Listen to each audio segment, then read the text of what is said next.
Bienvenue dans ce podcast à la rencontre de youtubeurs. Dans cet épisode, c'est Guillaume de la chaîne Super Echo de plus de 200 000 abonnés que j'ai interviewé. Sa chaîne cartonne actuellement, mais ce n'a pas toujours été le cas. On verra comment, à force de persévérance et de patience, il a réussi à vivre librement de son amour de l'apprentissage. C'est un épisode super intéressant parce qu'il permet de mettre en lumière la traversée du désert et les galères auxquelles on fait tous face dans n'importe quel début de projet. Et le plus important, ça reste de s'accrocher et de ne pas abandonner aux premières difficultés. Bonne écoute! Bah écoute, salut Guillaume et bienvenue. Salut Philippe, si je me trompe pas. Ça commence très fort. Bah écoute, petite interview du coup pour savoir un petit peu ton histoire, ta chaîne YouTube. Je sais que du coup moi j'ai découvert ta chaîne YouTube avec une vidéo qui a très très bien marché où en gros tu te fais fouetter carrément, tu te fais coxer, on appelle ça dans le milieu. Et c'est une vidéo qui a ultra bien fonctionné, marché. Et je l'ai regardée avec ma copine. Je me pose pas mal de questions sur ton histoire, sur comment tu fais du coup aujourd'hui pour en vivre, parce que t'en vis, c'est ça ? Ouais. Depuis cette année, ouais. Ok, et ben on va voir tout ça dans cette vidéo, dans ce podcast. Et du coup, écoute, raconte-nous un peu ton histoire, on va dire tes études. T'as fait quoi comme études déjà pour commencer ? J'ai fait des études de journalisme et des études d'acting. Donc ça, c'était de 2012 à 2015. J'ai fait un double cursus. En gros, moi, je suis un peu comme tout le monde, c'est-à-dire qu'en sortant du lycée et du bac, je savais pas quoi faire. Donc, malgré le fait que tout le monde te dit allez fais maths pour pouvoir avoir un bon travail ou fais ceci, fais cela, c'est quand même dur de trouver sa voie, je trouve, quand on est jeune, parce qu'on est un peu mis dans des cases. Et du coup moi en sortant je savais pas ce que je voulais faire, donc j'ai un peu fait tout ce qui est truc d'orientation où tu vas voir quelqu'un qui te dit quelles sont tes compétences, tout ça un peu. C'est mes parents qui étaient très concernés par ça, donc forcément ils voulaient que je trouve ma voie, comme tous les parents qui veulent que leur enfant s'en sortent. Et du coup je me suis dit tiens, le journalisme ça peut être pas mal parce que je suis curieux, parce que j'aime plein de choses différentes, parce que j'aime bien écrire, parce que voilà, ça peut être créatif. Et puis il y a un côté où tu peux rencontrer plein de gens, aller dans des lieux particuliers, donc ça c'était la première chose. Et l'autre chose c'était l'acting, parce que j'ai toujours été un gros fan de cinéma et que y avait une part de moi qui disait que j'aimerais bien être acteur, parce que dans la même idée, l'acteur il peut faire plusieurs vies, il peut vivre plusieurs vies à travers ses rôles, à travers les tournages, donc pareil, découvrir des nouveaux lieux. Donc il y avait un peu ces deux composantes là dans ces études. Et du coup ça s'est bien passé. L'école de journalisme n'était pas hyper formatrice, on va dire. C'était un peu de toute façon je pense que comme beaucoup d'écoles, c'est des écoles qui sont assez chères et que finalement si toi t'es pas hyper déterminé à trouver un stage, à travailler de ton côté, c'est des écoles un peu vides quoi. C'est pas des trucs ouf. Ça te coûtait combien l'année ? C'était des écoles à 6 000 € l'année, donc tu dépensais beaucoup. Et encore, c'est rien à côté des écoles aux États-Unis, où c'est 20 000, 30 000 € l'année, quoi.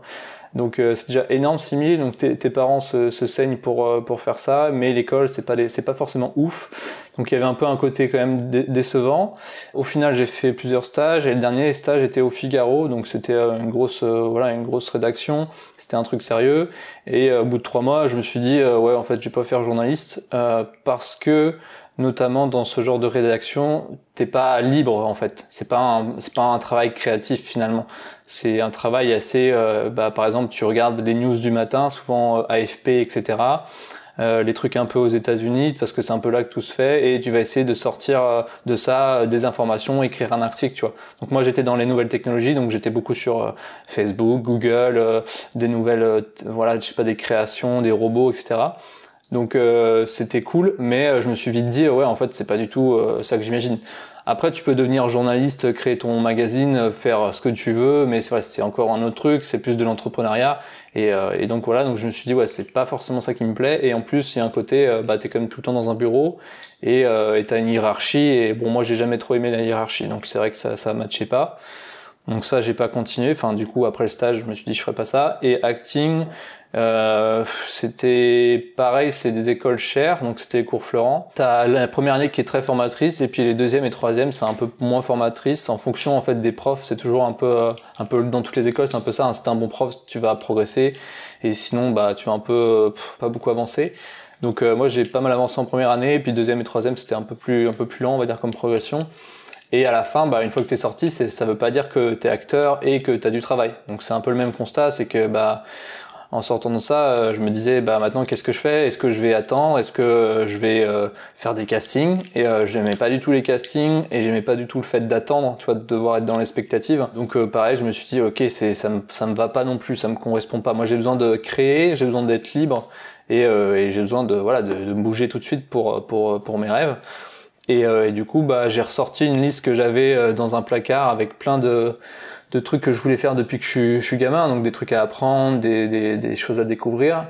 Et je me suis dit comment je fais pour réaliser cette liste, comment je fais pour agir là-dessus, parce que finalement je pouvais continuer d'ajouter des trucs mais ça bougeait pas quoi. Donc c'est là que je me suis tourné vers YouTube en me disant quel est le média où je vais pouvoir un peu faire ce que je veux au rythme que je veux et accomplir tous les trucs que je veux faire. Et du coup, je me suis dit, vas-y, je vais faire YouTube. Donc c'est arrivé comme ça. C'était vraiment le désir profond de réaliser mes rêves. Genre vraiment, le premier truc, tu vois, c'était, je voulais me muscler. Donc c'était, je faire du street workout. Après, je voulais, par exemple, siffler avec les doigts. Donc j'ai appris à siffler avec les doigts. Et en fait, c'était vraiment un truc enfantin de me dire, je veux pas que mes envies et mes rêves d'apprentissage restent sur une liste. Donc c'était vraiment comment trouver un moyen pour les réaliser. Et YouTube était la meilleure solution finalement quoi. Donc c'est un peu ça la genèse, on va dire. Ok, et il y a eu vraiment des moments, parce que dans tout ce que tu m'as dit, que ce soit sur le journalisme ou dans l'acting t'as pas vraiment eu l'occasion pour le coup, mais en tout cas dans le travail au Figaro, compagnie, vraiment des moments où tu te dis c'est pas du tout ce que je veux faire. Et est-ce que tu te rappelles de choses concrètes? Par exemple, moi je te donne un exemple.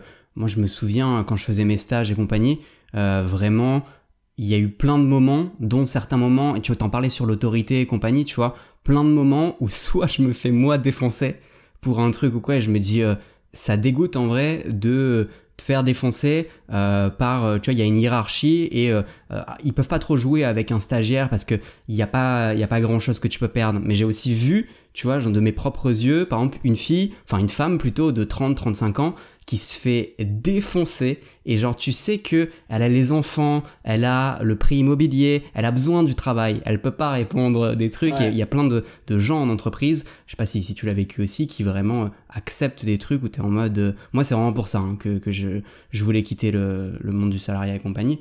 Est-ce qu'il y a vraiment des choses qui étaient profondes, ou c'était juste ça passait, c'était pas ce que t'aimais trop, mais en même temps tu t'es dit vas-y, on n'a qu'une vie, il faut que je fasse un peu ma liste de rêves, et ça me dégoûte pas non plus le monde que j'ai quitté.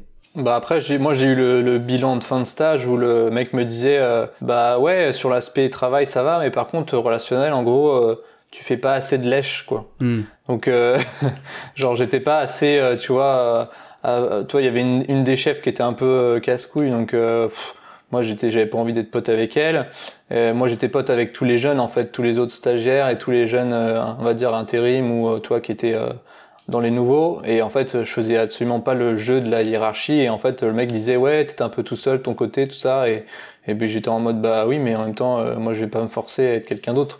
Donc ça a été effectivement un peu l'élément déclencheur du fin de stage. Je me suis dit ouais en gros c'est pas mon monde quoi, c'est pas là que je dois être, donc si je peux pas être créatif et libre ça va pas marcher quoi. Ok. Et quand tu lances YouTube, est-ce que déjà t'as l'idée de peut-être dans X années, c'est un truc où je peux en vivre aux compagnies, ou c'est juste je m'amuse, je fais les choses que j'ai envie, et pour vivre on verra bien. Comme j'avais pas forcément la fibre entrepreneuriat, c'était vraiment plutôt en mode je m'amuse et je fais des vidéos et je progresse, parce que j'ai toujours aimé le montage, donc c'était vraiment me faire plaisir, et voilà, chaque compétence c'était un succès, et j'étais pas du tout au début en mode comment je vais en faire un business, ce qui est peut-être pour ça que j'ai mis autant de temps à mettre en place des choses, c'est parce que en gros c'était pas naturel. Et donc au début c'était vraiment un plaisir personnel d'accomplir des rêves quoi, mais il y avait pas cette idée là de faire de la thune ou de devenir célèbre, ou je m'en fichais un peu de tout ça quoi. Je voulais juste alors bien sûr c'est cool quand ça fonctionne, mais ce que je veux dire c'est que c'était pas le désir de base quoi. Ok. Du coup tu peux nous dire un petit peu le concept de ta chaîne Super Echo, c'est quoi exactement? Je dirais qu'aujourd'hui, c'est un mélange de deux choses. C'est donc débloquer des compétences. Donc, ça veut dire, par exemple, que ça soit artistique, sportif, pratique. Donc, ça veut dire, je vais filmer ma progression de A à Z, par exemple, sur l'apprentissage du piano, ou sur l'apprentissage de l'apnée, ou sur le lancer de couteau. Donc, c'est assez varié. Il y a quand même des thèmes souvent assez autour du cinéma. Donc, c'est souvent parfois des trucs un peu d'action, des trucs un peu héroïques ou un peu impressionnants. Donc ça, c'est l'aspect apprentissage. Et puis un aspect aussi défi où parfois je me mets des défis comme marcher 30 jours pieds nus dans Paris, le défi du coxage avec le mec du GIGN. Donc j'aime bien un peu repousser mes limites et apprendre des choses. Donc je dirais que le concept en général, c'est quand même apprendre, et de temps en temps, je fais des défis un peu hors du commun, quoi. Ok, et au début, c'était ça à peu près, ou c'était moins construit, tu l'as construit petit à petit, quoi? Ça a toujours été cette idée d'apprendre plusieurs choses, mais ça s'est affiné dans le sens où après j'ai un peu réduit les durées, parce qu'en mode comme j'avais vraiment pas d'idée, j'avais pas de stratégie, moi j'étais en mode vas-y, je vais faire une vidéo où j'apprends un truc en 180 jours. Sauf que si tu sors une vidéo tous les 3 mois, t'es pas hyper productif et visible sur YouTube. Donc j'ai un peu raccourci ça, mais dès le début il y avait cette idée, en gros j'ai un peu un modèle, un héros ou un film, et je vais essayer d'apprendre une compétence que j'ai vue dans ce film-là. Et comme pendant longtemps j'ai pas eu de budget, j'ai essayé de faire des trucs vraiment avec mes propres moyens. Mais moi, depuis le début, mon but c'était vraiment ce truc-là, de refaire un peu des scènes, et ça fait que depuis un peu 2020 que je le fais, parce que j'ai eu un peu d'aide. Mais là aujourd'hui, ça serait vraiment ça que je voudrais faire à fond, c'est genre j'ai une scène de film que je veux reproduire, j'apprends, je progresse, et à la fin je refais une scène similaire. Donc vraiment ce côté un peu comme une préparation d'un rôle que ferait un acteur, tu vois. Genre comme Timothée Chalamet a fait pour le film Call Me By Your Name, où il a appris le piano et l'italien en 3 mois pour pouvoir faire le film. Moi c'est un peu ce délire là, quoi. Ok. Je te laisse continuer sur toute l'histoire. On reprend à tu commences la chaîne YouTube et tu commences à faire quelques vidéos, tu m'as dit un petit peu. Et assez rapidement, il se passe quoi? Ça a du mal à prendre, ou ça décolle assez vite? Ça a pris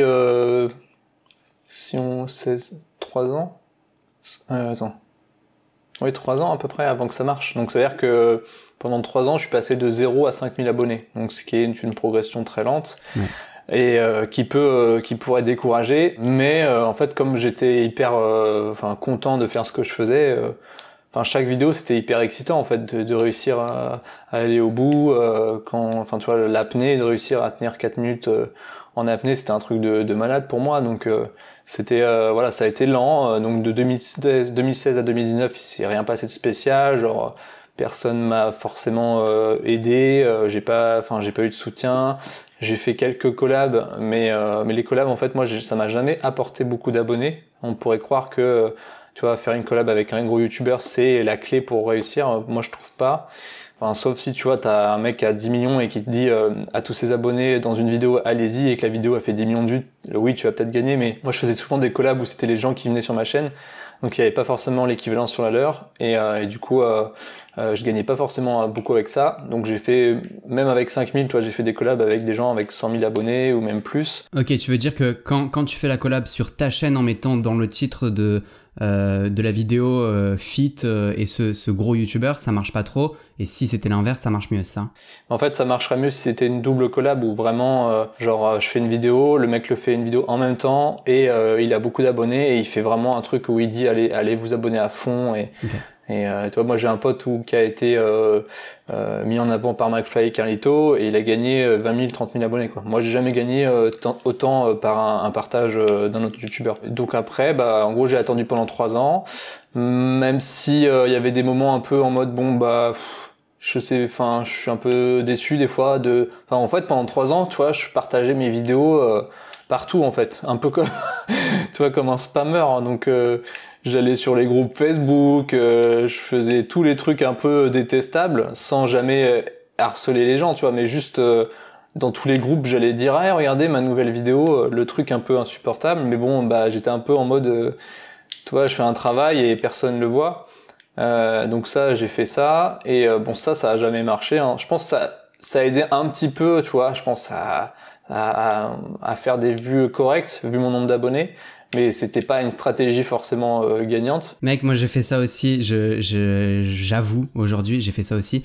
et je faisais ça en gros je m'abonnais aux gros youtubeurs, et je savais que leur vidéo elle sortait à 18h, et en fait j'étais en taf, tu vois, et j'étais en stage, et en gros à 18h01 j'étais direct sur les vidéos, et je copiais-collais un gros texte, mais il était honteux, mais pas si honteux que ça, tu vois, c'est le truc où tu te dis trop bien la vidéo, je sais pas trop quoi, et après tu cales un petit peu le nom de ta chaîne, et je me rappelle ils me viraient tous, tu vois, ce qui est normal, je l'ai fait pendant je sais pas des semaines franchement, et je me rappelle une fois, même plusieurs fois, Fabien Olicard sur ses vidéos il me laissait genre des fois il me virait parce que c'était abusé, et je me rappelle j'étais trop content un jour parce qu'en gros j'ai un gros pic, je pourrais même retrouver sur ma chaîne et tout, j'ai un pic où il y a 70 abonnés dans le commentaire, tu vois, que j'ai lâché, et en vrai même si on est d'accord c'est une technique un peu nulle et compagnie, mais au début j'étais trop content parce que peut-être que les 200-300 premiers je les ai eu comme ça et je les aurais jamais eu sinon, enfin si, mais en beaucoup plus de temps. Ouais,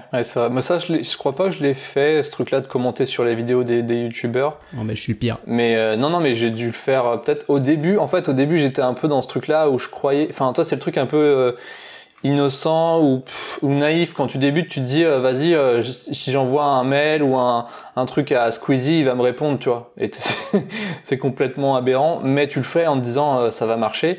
Et ça, du coup, j'ai déjà envoyé des mails très tôt, genre j'avais 1000 abonnés, j'envoyais des mails à des mecs qui avaient 1 million, quoi. Et ça, j'ai appris avec le temps que, en fait, ça marche pas. Faut être ami, en fait, d'une certaine façon avec eux ou avoir un lien, hein. Un intermédiaire. Par contre, ça marche si progressivement tu touches des gens qui ont un peu le même niveau. Donc au début, si t'as 5000, bah tu essayes 5000, 10 000, et en fait petit à petit t'augmentes, et plus tu grossis, plus tu peux te permettre de contacter des gens plus gros, quoi. Mais c'est vrai qu'au début, il y avait ce truc-là un peu naïf de se dire vas-y, même laisser un commentaire et il va être vu et ça va péter, et en fait pas du tout, quoi. Ouais. Donc la seule stratégie finalement qui a marché, c'est de faire des vidéos, puisque un jour par magie, après avoir passé 5000 abonnés, je pense que YouTube m'a recommandé, ou s'est dit ok, c'est une chaîne qui a du contenu, machin, et il a mis en avant du coup ma vidéo sur l'apnée, qui sur la chaîne était déjà genre à 17 000, ce qui était ma meilleure vidéo, et en fait elle est passée rapidement de 17 000 à 50 000, 100 000, 200 000, 300 000, 400 000, et du coup bah en fait ça, les abonnés ont fleuri, tu vois, je suis passé de 5 000 à je sais pas, 50 000 abonnés, 70 000 abonnés, puis après voilà, ça a été assez rapide jusqu'à 100 000, quoi. Incroyable ça. Et du coup en 3 ans t'es passé de 0 à 5000. Ouais. Et de 5000 à 100 000, tu sais combien de temps ça a pris? Je pense que ça a pris 1 an. Ok. Donc c'est vraiment exponentiel pour le coup quand même, hein. Ouais. Et du coup aujourd'hui, t'en es où sur ta chaîne? T'as combien d'abonnés? Donc là je suis bientôt à 200 000. Je sais juste sur 2020, j'ai gagné 80 000 abonnés. Et après c'était, si tu fais vraiment la moyenne de toutes les vidéos, c'est 100 000 par vidéo. Mais il y a des vidéos qui peuvent faire 20 000 et d'autres 400 000. Donc c'est assez aléatoire quand même. Ok, donc aujourd'hui t'es quand même bien, quoi. T'arrives à avoir des vidéos qui font pas 0 vues, et elles font tous leur bon nombre de vues, que ce soit de minimum 20-30 000 de ce que j'ai vu à t'as des vidéos qui pètent vraiment, quoi, qui font des centaines de milliers de vues. Et même j'imagine qu'aujourd'hui quand tu crées une vidéo, tu sais déjà un petit peu avant la thématique de la vidéo, combien elle peut te rapporter de vues à peu près, et même toi t'as une structure, t'es pas peut-être qu'au début c'était t'allumes la caméra, tu sais pas exactement quoi faire. Maintenant tu suis une structure, j'imagine, sur les vidéos que tu crées. Alors pour la première question, non, je sais pas du tout quand une vidéo va marcher. C'est assez, j'ai des fois des intuitions qui se confirment, et puis des fois pas du tout. Donc c'est ça que des fois qui est un peu déstabilisant, parce que j'ai jamais, tu vois, si je regarde mes vidéos qui ont le mieux marché, j'aurais pu peut-être me dire je vais faire que des vidéos dans les mêmes thématiques un peu proches, tu vois. Et du coup ouais, alors faudrait que je fasse beaucoup de vidéos sur la torture, beaucoup de vidéos sur l'apnée, beaucoup de vidéos sur le wheeling, enfin tu vois, donc c'est pas viable pour moi. Mais du coup ouais, j'ai encore ce truc là où je sais pas en fait ce que va faire une vidéo, donc où j'essaye de me dire en fait comme j'en ai marre de me tromper, je me dis en fait on verra, et puis voilà, quoi. Okay. Voilà. Et c'est l'autre question, je sais plus ce que c'était. Ah oui, c'est la structure. Ok. Du coup oui, j'ai une structure, j'ai à peu près des scripts, donc j'essaye de suivre des scripts dans mes vidéos. J'écris pas tout, j'écris une partie, un peu tout ce qui est la structure intro, outro, un peu la progression, mais après t'as la partie imprévisible de l'apprentissage, donc ça reste quand même assez libre. Et donc voilà, j'ai une structure qui me permet de savoir où je vais à chaque vidéo et de laisser une certaine liberté, parce que comme chaque sujet amène un style différent. Par exemple, je vais pas monter pareil une vidéo sur l'hypnose qu'une vidéo sur le coxage. Donc je sais que ça me permet aussi d'être assez libre et de me réinventer une façon de monter la vidéo. Et ça c'est bien, mais c'est peut-être aussi un truc qui fait que je fais pas les mêmes vues à chaque fois, tu vois. C'est que les gens peuvent se dire, moi j'ai adoré cette vidéo-là, je veux voir que des vidéos comme ça, donc je me suis abonné. Mais donc quand tu sors une vidéo un peu différente, tu fais ah ouais non j'aime pas ce style. Donc c'est un parti pris qui est pas forcément payant, on va dire en termes de vues, mais bon moi ça me permet aussi de m'épanouir quoi, et de pas toujours faire exactement la même chose. De manière, c'est obligatoire. Les gens, ce qu'ils veulent et ce qui fonctionne le mieux, c'est genre, en fait, c'est une série, quoi. Pas une série, mais tu sais, comme une émission de télé, comme si t'étais, bon bah voilà, tu fais sur ta chaîne, tu fais que Arthur à 22h, là, il s'amuse avec ses copains, ils font tout le temps la même émission, en vrai, il y a tout le temps les mêmes pastilles, les mêmes jeux, les mêmes trucs. Bon voilà, si une chaîne, c'est exactement ça et les gens, ils savent que ils vont se retrouver, ton nombre de vues augmente, mais après, en tant que créateur, faut y penser à ça aussi, tu vois, pour tenir sur le long terme. Toi, ça fait plein d'années que tu le fais. C'est aussi parce que tu vis ta meilleure vie, de ce que je comprends quand même, tu vois. On part c'était ma liste de choses à faire avant de mourir. C'est juste génial comme concept. Donc après, tu peux pas tout faire pour que les personnes elles regardent absolument toutes tes vidéos, que ce soit l'apnée et le lendemain c'est jongler, tu vois. Ça a rien à voir. Mais toi, derrière, ça te permet de tenir, quoi. C'est la motivation, elle vient de là aussi, j'imagine. Ouais, c'est sûr. C'est sûr. Du coup, sur les défis, ça m'intéresse pas mal de savoir comment tu fais pour faire un défi, notamment, tu sais, un défi 30 jours, que ce soit la réalisation du défi, mais aussi toute la partie tournage où tu disais que c'était assez libre, à part l'opening et l'outro que t'écris. Là, on est vraiment sur quelque chose de... en fait, t'allumes la caméra plein de fois dans le mois et même tu dois avoir des rushs ultra longs. Après, j'ai un peu changé ma stratégie par rapport à ça, parce qu'au début, je filmais tout parce que l'idée, c'était de donner le temps exact passé sur la vidéo, donc ça me permettait de mettre un timer sur le rush, et comme ça, je découpais, comme ça, on avait une idée de combien de temps ça m'avait pris. Et en fait, au fur et à mesure, quand tu te retrouves avec, je sais pas, des centaines d'heures de rush, tu te dis, mais c'est pas possible de faire ça, en fait. C'est intéressant sur un truc assez court, donc je le fais de temps en temps si c'est un truc très court, où je sais, par exemple, le lancer de cartes, ça m'a pris 28 minutes, donc je savais que je pouvais me permettre de tout filmer. Mais genre sur un truc 30 jours, pas du tout, en fait. Par exemple, sur 30 jours pieds nus, j'ai fait le service minimum. En gros, j'ai allumé mon téléphone quand j'avais un truc à dire, et après j'ai fait le tri, tu vois. Donc là, je m'adapte un peu, parce que en fait, comme je suis tout seul, si c'est un gros projet 30 jours, je vais essayer de diminuer le nombre de rushs et d'être un peu plus, j'anticipe dans ma tête, je sais comment va se dérouler la vidéo déjà, même si elle est pas finie, j'ai une idée. Ce qui fait que quand j'ai un truc en tête, je me dis, est-ce que ça, je vais le garder? Et je sais déjà ou pas, tu vois, avant de le tourner. Donc, ça me permet d'être déjà beaucoup plus efficace, mais ça vient que avec le temps, quand t'as fait des centaines de vidéos et que tu sais un peu à l'avance ce que tu veux. Donc maintenant, je sais que je suis plus en mode qu'est-ce qui va être pertinent, donc je le filme, et ça m'évite de passer toute la journée à filmer tous mes trucs, toutes mes réflexions. Okay. Donc typiquement là sur la vidéo sur l'anglais, pendant un mois, je l'ai pas allumé énormément, je l'ai allumé peut-être une fois par jour, mais c'était juste pour quelques minutes, même pas, et c'est allé droit au but. Et comme ça, quand je monte, c'est assez rapide, parce que je sais déjà un peu ce que j'ai dit, je m'en rappelle, et c'est cool. Donc j'ai pas, donc là sur les trucs de 30 jours, j'évite d'avoir trop de rush. Et quand tu filmes et que tu dois, du coup, il y a beaucoup d'itérations où souvent t'allumes la caméra, tu fais avec une caméra ou ton téléphone? En fait, ça va dépendre. Les trucs un peu, toi, j'allais pas amener ma caméra partout où je marchais pieds nus, donc là c'était évident que j'allais prendre le téléphone. Après, si c'est un truc 30 jours où je suis chez moi, je peux utiliser ma caméra, tu vois. Donc ça dépend du lieu, du contexte et du niveau pratique, tu vois.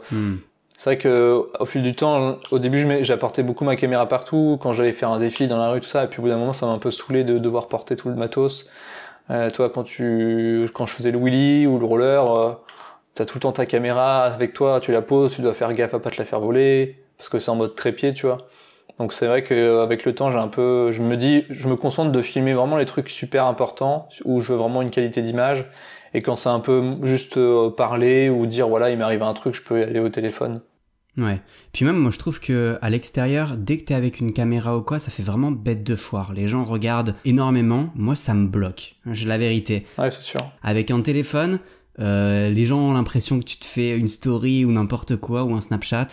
Personne te fatigue, quoi. Ouais, bah, c'est clair que là, moi, j'en ai eu pas mal de gens qui se sont arrêtés, pour poser des questions, j'ai eu des trucs un peu ouf, genre des mecs qui se mettent devant une caméra, ils commencent à rapper, à danser, et après ils me disent mec, tu peux me filmer? Je fais bah non. Ouais, c'est terrible.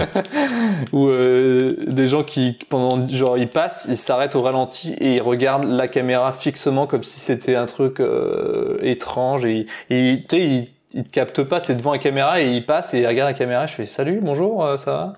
Ouais. Mais moi ça me bloque pas. Après comme tout le monde, je suis pas fan du regard, toi appuyer des gens, mais ça me bloque pas parce que du coup je l'ai beaucoup fait et qu'en fait je suis un peu en mode je m'en fichais un petit peu quoi. Ouais. T'avais peur un petit peu au début de te filmer à l'extérieur ou? Bah, c'était pas de la peur, mais c'était plus de la gêne, tu vois. Et parce que au début quand tu te filmes et que t'es nul, bah tout le monde te voit. Mais ça c'est un truc que j'ai surmonté à force de le faire quoi. Et puis surtout avec le défi pieds nus qui m'a un peu désensibilisé. Toi quand je me dis ouais bon bah là je suis en train de faire un truc je suis nul, je me dis c'est tellement moins pire que d'avoir des gens qui te regardent parce que t'es pieds nus et qui commencent à te juger. Ouais. Donc j'ai un peu fait les extrêmes pour me dire que maintenant je peux aller apprendre un truc dehors même si je suis nul, je m'en fous parce que bah je suis dans mon truc quoi. Des vidéos que j'ai vues, j'ai l'impression qu'il y a souvent, tu vas souvent dans un cadre où c'est des rails désaffectés un peu qui probablement sont pas très loin de chez toi. C'est quoi? C'était un peu plus, tu faisais ça parce qu'il y a moins de gens ou je sais pas. J'ai fait ça sur des vidéos comme prendre le couteau papillon parce que j'avais pas envie de le faire en pleine rue ou tu vois dans un parc parce que les gens ils peuvent se dire ouais il joue avec un couteau, ils voient pas que c'est un couteau d'entraînement donc ils commencent un peu à paniquer. Tu vois, donc sur certaines vidéos, je les faisais un peu en cachette sur la petite ceinture ou les endroits un peu désaffectés de Paris. Donc ouais, ça m'arrive de faire ça pour être un peu tranquille. Et puis des fois, en fait, je sais que ça va me saouler parce que je veux un plan simple et je veux pas qu'il y ait des gens qui parlent. Donc je vais me mettre dans un endroit où il y a personne et je peux faire mon discours, tu vois. Donc ouais, ça m'arrive de choisir volontairement des lieux un peu isolés, quoi. Dernière question là sur les défis 30 jours. En gros, moi, j'ai pas forcément fait énormément de défis 30 jours. J'en ai fait un que je trouvais ultra intéressant. En fait, c'est une chaîne qui s'appelle Jenna Blossoms et en gros, elle parle méditation et tout. Et elle a un programme que j'ai acheté du coup qui s'appelle 30 jours de méditation. Le site s'appelle 30 jours de méditation. En vrai, je recommande, hein, c'est pour ça que j'en parle. Et en gros, j'ai fait 22 jours sur 30. J'étais trop chaud au début, vraiment, je méditais tous les jours et compagnie. Et le fait d'avoir en plus un programme que tu suis, ça t'aide vraiment. Et j'ai arrêté au 22e jour. Du coup, je me pose la question si toi, ça t'est déjà arrivé de faire un défi qui est... Moi, je trouve ça déjà long, en fait, 30 jours. De faire un défi qui est moyennement long ou très long et de juste couper en plein milieu. Alors pourtant, t'étais motivé au début, quoi. Bah, je peux pas trop faire ça parce que si je me lance dans une vidéo que j'ai annoncé partout, que j'ai filmé plein de choses et qu'au final je la finis pas, moi je me sentirais pas bien avec moi-même et puis et avec mon audience. Donc ça m'arrive pas en soi, tu vois, genre même si au bout d'un moment, tu vois, là j'ai passé 6 mois en t-shirt là de octobre à mars, donc par tous les temps, il y a des moments ça me saoulait, mais en fait je me disais bah j'ai dit que je le faisais, donc je le fais quoi, et en fait ça fait que t'es engagé. Ça c'est un des principaux avantages de faire des vidéos YouTube, hein, parce qu'il y a plein de désavantages, mais l'avantage c'est que ça t'oblige en fait à aller au bout de tes idées. Alors il y en a, ils diront non et ils vont arrêter et justement ils montreront le fait qu'ils ont arrêté. Moi, j'aime pas trop faire ça, donc ça m'est jamais arrivé sur un truc vraiment long d'arrêter avant. Et puis surtout parce que je sais que si je veux vraiment voir le résultat, faut que j'aille au bout, quoi. Ouais, c'est un peu la force de l'engagement, quoi. Ouais. Moi, je le faisais à un moment donné avec un pote où je lui disais je te donne de l'argent si je fais pas ça. Et après, j'ai arrêté parce que je faisais que lui donner de l'argent. Donc ouais, ça marche, ça, normalement, mais peut-être pas avec tout le monde, mais c'est une des stratégies dont parle Tim Ferriss. Je sais plus comment ça s'appelle, mais bon, t'as la technique de la carotte, et puis t'as la technique du bâton. Et normalement, la technique du bâton, c'est par exemple, tu dis à un pote, bah, si, j'ai pas fait ça au bout de 30 jours, je donne 100 € au Ku Klux Klan, quoi. Enfin, un truc horrible, quoi. Normalement, ça doit te motiver à faire ton truc parce que t'as vraiment pas envie d'aider le Ku Klux Klan, quoi. Ok, je me pose aussi une question sur est-ce qu'on apprend vraiment d'un défi qui est un peu trop court, tu vois, que tu fais plus pour la vidéo YouTube que pour le défi. T'aurais pu le faire un peu plus long, mais tu te dis, il faut que je sorte des vidéos toute cette année et je peux pas me permettre de faire 5 défis dans l'année. Donc tu fais des défis qui sont à ton goût un peu trop courts. Est-ce que t'es des fois confronté à ça ou pas? Confronté au fait d'être obligé de faire des trucs courts? Ouais. Bah oui, j'essaie de moins en moins. En fait, moi l'idée maintenant, ça serait de pouvoir avoir un budget, une équipe pour faire une grosse vidéo par mois, donc vraiment à chaque fois aller au bout, tu vois, du truc. Donc toujours 30 jours au moins, et puis si ça demande plus, aller plus loin. Mais vraiment, j'aimerais faire ça parce que moi, mon amour, c'est l'apprentissage, donc ça m'intéresse pas de faire des trucs vite fait. Tu vois, là j'ai fait la vidéo sur le tie whip.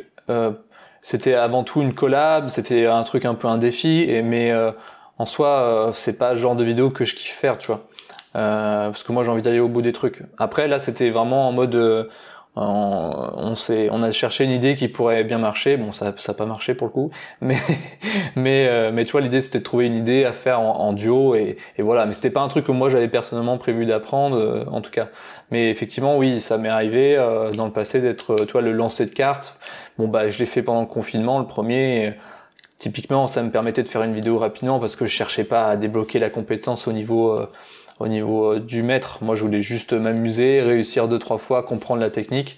Donc, quand tu fais une vidéo courte, ce qui est bien, c'est que ça te permet vraiment de comprendre le mécanisme de la compétence et de pouvoir avoir une expérience, donc de pouvoir être légitime quand même pour en parler. Toi, si quelqu'un te demande comment t'as fait, mais c'est pas pour la masteriser, quoi. Donc ça m'arrive, mais j'essaye quand même qu'il y ait un peu un apport où bah ça m'apporte, tu vois, là pour le livre que j'écris, si je dois en parler, je peux en parler légitimement, quoi. En fait, il te manquerait quoi aujourd'hui pour être mieux? Tu délègues pas encore J'ai délégué un peu de l'aspect tournage à une équipe qui m'a suivi déjà en 2020.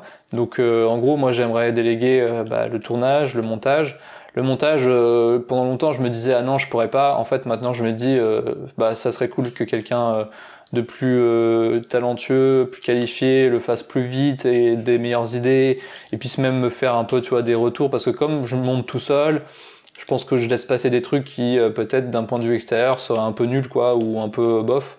Donc ça permettrait aussi d'avoir quelqu'un qui te donne un aperçu extérieur sur ce que tu fais et qui te corrige certains trucs qui sont pas top. En vrai, il y a juste la partie tournage où t'es indispensable. Tout le reste peut être fait mieux, même le montage et compagnie. Je sais que j'ai pris beaucoup de temps à commencer à déléguer le montage et je l'ai fait tout simplement parce que sur la chaîne il y a beaucoup de vidéos en mode whiteboard animation où c'est une main qui dessine. En fait, ça c'est de 5 à 20 heures de montage chaque vidéo, vraiment. Et je faisais tout, tu vois. Et au bout d'un moment, j'étais en mode il faut absolument que je délègue parce que sinon je pourrais pas faire plus de vidéos et compagnie.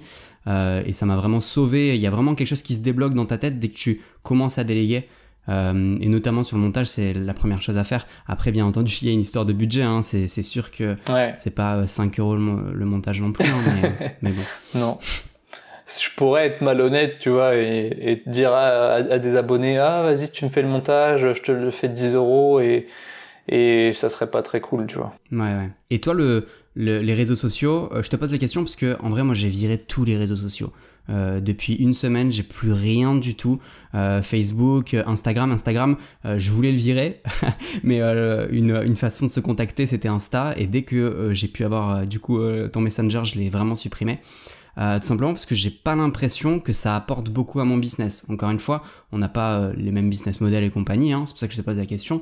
Moi, j'ai l'impression que ça me faisait juste perdre du temps et que de toute manière, que ce soit pour voir les vidéos, même la promotion, ça me faisait plus de mal que de bien. Parce que ce qui est le plus important en fait, c'est le taux de clic, tu vois. Et même des gens, tu vas faire la promotion sur Instagram ou sur d'autres réseaux, ils vont voir ta vidéo, cliquer, mais après dès qu'ils vont ouvrir l'application YouTube, elle va être proposée, ils l'ont déjà vue, ils cliquent pas, ton taux de clic il descend. Bon, l'un dans l'autre, en fin de compte, je pense pas que ce soit intéressant pour booster vraiment ton nombre de vues, à moins que t'aies 1 ou 1 million, tu vois, d'abonnés sur Instagram ou quelque chose comme ça. Ouais. Toi, qu'est-ce que t'en retires en vrai des réseaux sociaux? Comment ça peut t'aider? Moi, si je pouvais, j'aimerais ne pas être sur les réseaux parce que j'ai déjà identifié que c'était une source de distraction, une source de comparaison avec les autres.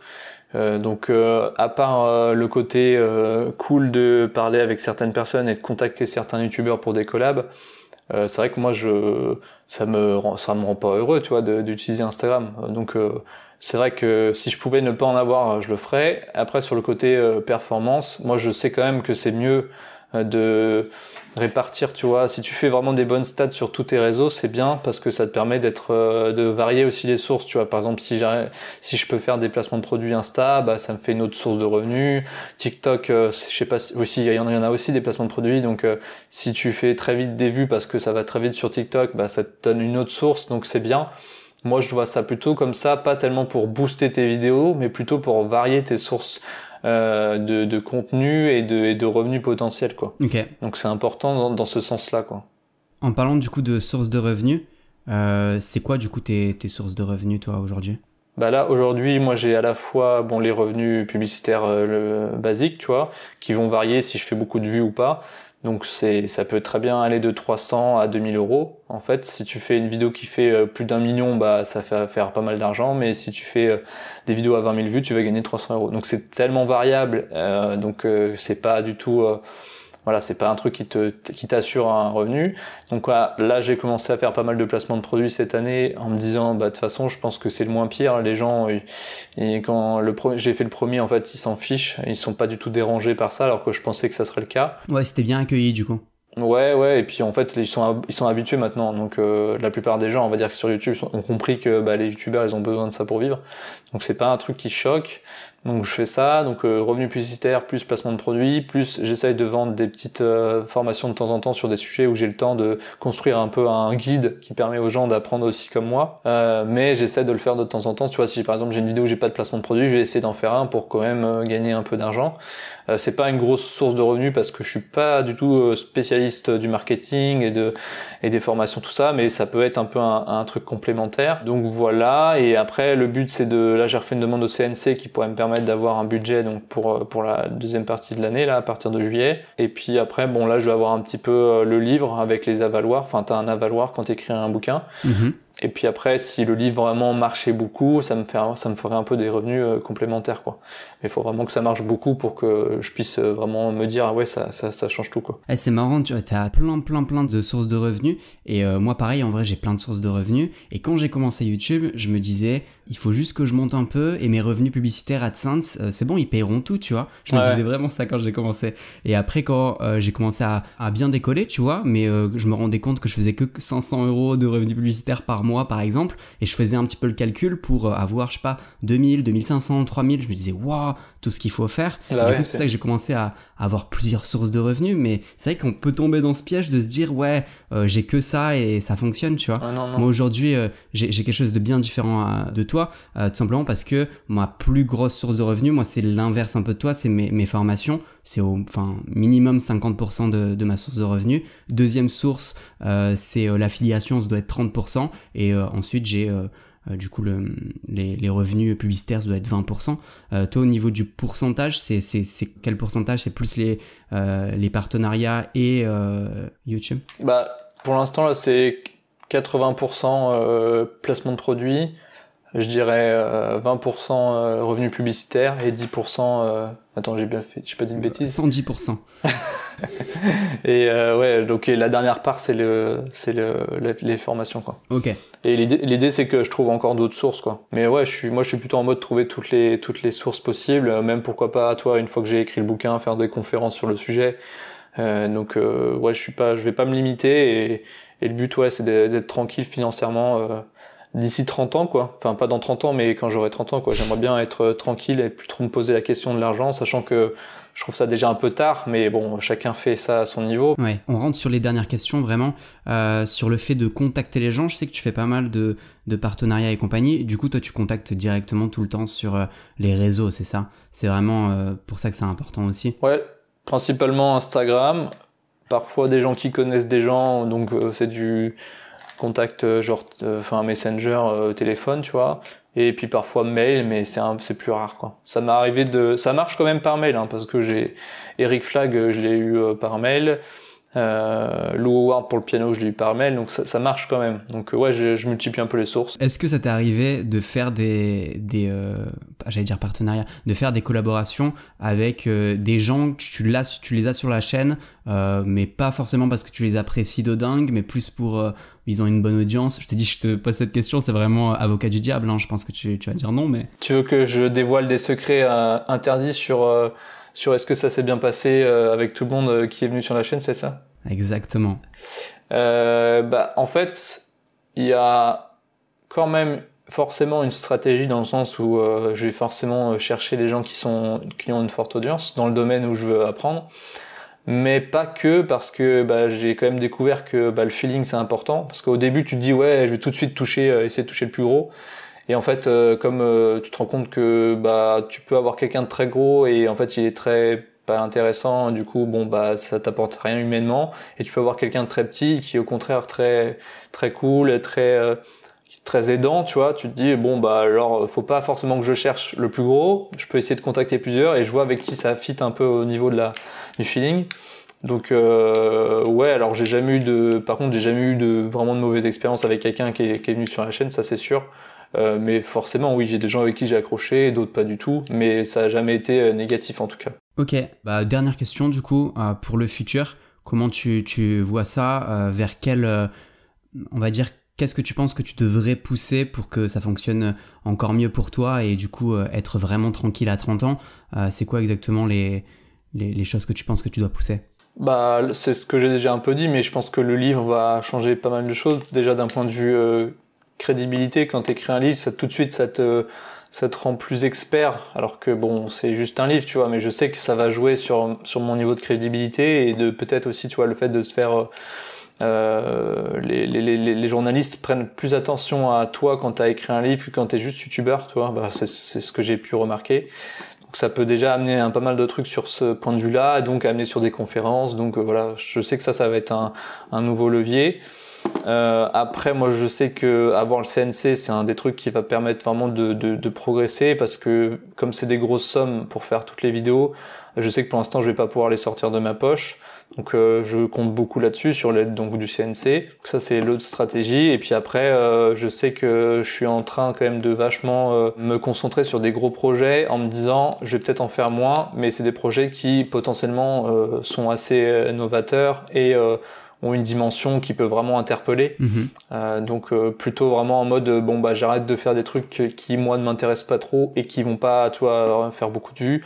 Alors sans dénigrer, tu vois, par exemple, j'ai pas envie de refaire une vidéo sur le jonglage, tu vois, j'ai trouvé ça très cool de le faire au début de ma chaîne, mais aujourd'hui je me dis j'ai envie de faire des trucs un peu plus impressionnants, et vraiment j'ai envie de rentrer dans ce truc-là, de vraiment faire des scènes de cinéma à chaque fois. Donc je me dis, si j'arrive aussi à trouver, tu vois, une sorte de dynamique avec ce nouvel air frais sur ma chaîne YouTube, ça peut être aussi une façon de créer une sorte de série qui serait vraiment un truc où les gens vont vraiment vouloir voir tous les épisodes, parce que ça sera vraiment sous forme de série.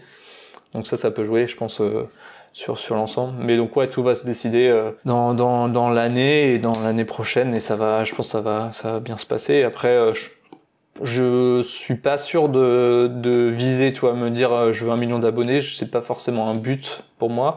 Par contre, faire ce qui me plaît, oui, faire des super vidéos, clairement.